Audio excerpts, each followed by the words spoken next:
ગરમીઓની અંદર પેટમાં એસી જેવી ઠંડક ફીલ થાય તેના માટે આ જુદા જુદા બે પ્રકારના શરબત તમારી સાથે શેર થશે. એક યુનિક સામગ્રી ઉમેરીને રિયલી તમારી ગરમી તો દૂર થશે જ, પણ બીજા ઘણા બધા ફાયદા થશે. તો ચલો આજની સ્પેશિયલ ગરમીને દૂર કરતી રેસીપી શરૂ કરીએ. તો જેમના માટે મિક્સર જારમાં 1 ચમચી જેટલી વરિયાળી લેશું અને સાથે મીઠાશ ઉમેરવા 2 ચમચી જેટલી મિશ્રી ઉમેરીશું. અહીંયા મિશ્રીની જગ્યાએ તમે ખાંડ લઈ શકો છો, પણ મિશ્રી લેવાના 2 ફાયદા છે. એક તો પેટને ઠંડક આપશે અને બીજું તે કેમિકલ પ્રોસેસ ફ્રી હોય છે, જેથી આપણે ફાયદા કરનાર છે. હવે તેનો પાવડર તૈયાર કરી સાઈડમાં રાખી દઈશું. આ પાવડરને વધારે સમય સુધી સ્ટોર કરીને રાખવો હોય તો પણ રાખી શકાય, જેથી તમે વધારે બનાવીને પણ ઉપયોગમાં લઈ શકો છો. હવે લેશું આપણી સિક્રેટ સામગ્રી જે પેટને એસી જેવી ઠંડક આપશે, અને તે છે ગોંદ કતીરા. જે તમે જોઈ શકો છો તે પથરા ટાઈપનો અને બિલકુલ તેની સપાટી રફ હોય છે, બિલકુલ તે શાઇનિંગ વગરનો હોય છે, જેને આપણે ગોંદ કતીરા તરીકે ઓળખીએ છીએ અને જે સ્પેશિયલ ઉનાળાના ગુંદ તરીકે પણ ઓળખાય છે. કોઈપણ પ્રકારના તમને ઓસળિયાની દુકાન હોય ત્યાં મળી જશે અથવા ઓનલાઈન પણ મળી જશે. ખાસ વાત તો એ છે કે આ ગોંદ કતીરા છે ને તે પુરુષો પણ ખાઈ શકે છે અને તેના ફાયદા અદ્ભુત છે, તમે વિચારી પણ નહીં શકો તેટલા. તો બસ 4 થી 5 ટુકડા પણ તમે લઈ શકો છો અને 10 થી 12 ટુકડા પણ લઈ શકો છો. તેને આપણે 1 ગ્લાસ જેટલું પાણી ઉમેરી પલાળવા માટે ઢાંકીને લગભગ ઓવરનાઇટ છોડી દેશું. જો તમારે ઉતાવળ હોય તો તેનો પાવડર તૈયાર કરીને પલાળશો તો 1 થી 1.5 કલાકમાં પણ પલળી શકે છે. પણ આ પ્રોસેસ આગલી દિવસે રાત્રે તમારે કરી લેવાની, જેથી બીજા દિવસે શરબત તૈયાર કરવું હોય તો ફટાફટ તમે તેને તૈયાર કરી શકો.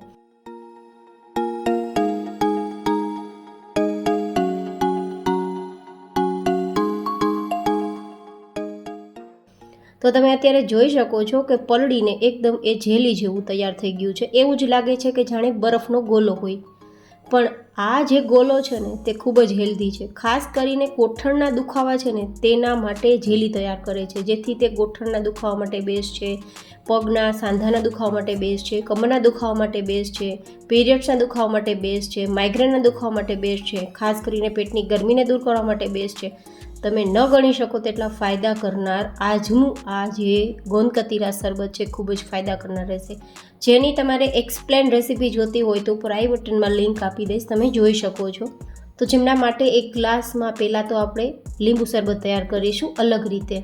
તો જે આપણે વરિયાળી અને મિશ્રીનો પાવડર તૈયાર કર્યો છે ને તે ઉમેરી દઈશું, અને સાથે આપણે જે આ ગોંદ કતીરા છે ને પલાળીને રાખ્યું હતું ને તે 1 થી 2 ચમચી જેટલું લઈ શકાય, વધારે લેવાની જરૂર નથી. રોજનું 1 થી 2 ચમચી આ પલાળેલું ગોંદ કતીરા ખાશો ને તો માત્ર ઉનાળાની ગરમી પૂરતું 2 મહિના ખાશો તો પણ તમને આખું વરસ કોઈ પણ પ્રકારના શરીરના કે હાડકાના દુખાવા નહીં થાય. હવે ઈચ્છા હોય તો બરફના ટુકડા ઉમેરી અને આપણે અડધું લીંબુ ઉમેરી દઈશું. લગભગ 1 થી 2 ચમચી જેટલો રસ છે આમાં. ફુદીનાના પત્તા ઉમેરી અને પછી આ રીતે સાદું પાણી ઉમેરી દઈશું. તમે અહીંયા સોડાનો ઉપયોગ પણ કરી શકો છો, પણ મેં અહીંયા સાદું પાણી ઉમેરેલું છે માત્ર લીંબુ શરબત તૈયાર કરવા માટે. હવે બસ મિક્સ કરીને પી શકો છો. અંદરથી એટલા બધા રિફ્રેશ થઈ જશો કે વાત ના પૂછો. સ્કિનને હાઇડ્રેટ રાખશે, વાળને ખરતા અટકાવી દેશે, તમને ગરમીથી બચાવશે, લૂથી બચાવશે, સાથે જ ગરમીના કારણે ડિહાઇડ્રેશન થઈ જતું હોય તો પણ તમને બચાવશે અને રિફ્રેશ ફીલ કરી જમ્યા વગર ડબલ શક્તિનો અનુભવ કરાવશે. હવે આપણે બીજું શરબત તૈયાર કરીશું જે સ્પેશિયલી જે લોકો ઉંમરવાળા છે, લીંબુનો ઉપયોગ નથી કરતા, ગોઠણના દુખાવા ખૂબ જ પ્રમાણમાં થાય છે, અથવા તો જેને ભયંકરમાં ભયંકર એસિડિટી કે અલ્સર છે, પેટમાં ભયંકર ગરમી થાય છે અથવા પિત્ત જેવું થાય છે, તેમના માટે આ બીજું શરબત છે. તો તેમના માટે પણ આપણે ફરીથી 1 ચમચી જેટલો વરિયાળી અને મિશ્રીનો પાવડર ઉમેરીશું. સાથે આપણે 1 ચમચી જેટલું ગોંદ કતીરા અને થોડા ફ્રેશ ગુલાબની પંખુડી, જો કે હોય તો ઉમેરજો.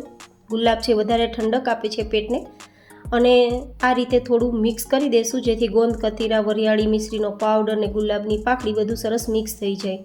ગાઈઝ, આમાં ઉમેરેલી બધી જ સામગ્રી પેટને અદ્ભુત ઠંડક આપે ને તેવી છે. એકવાર જરૂર ટ્રાય કરજો.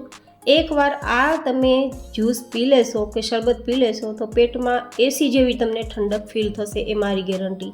હવે બસ ઠંડુ દૂધ ઉમેરીને મિક્સ કરવાનું છે, બીજું કશું કરવાનું છે નહીં.